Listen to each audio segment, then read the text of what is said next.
প্রভুজি আমাদের বলছেন, আত্ম উপলব্ধি ছাড়া ধর্ম নেই।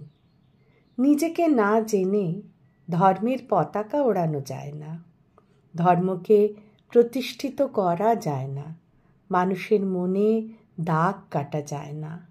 আত্ম আবিষ্কার ছাড়া যে ধর্মের প্রচার, তাই হলো ধর্মের অবক্ষয়।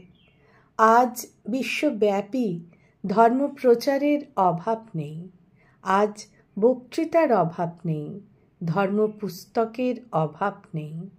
তাই বক্তৃতা দিয়ে ধর্মকে জানাতে আমি আসিনি।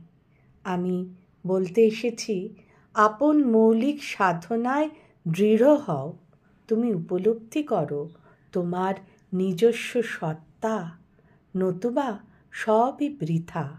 আত্ম উপলব্ধি ছাড়া আমি কোনো ধর্মে বিশ্বাস করি না। পরমারাধ্য প্রভুজিকে আমার অনন্ত প্রণাম।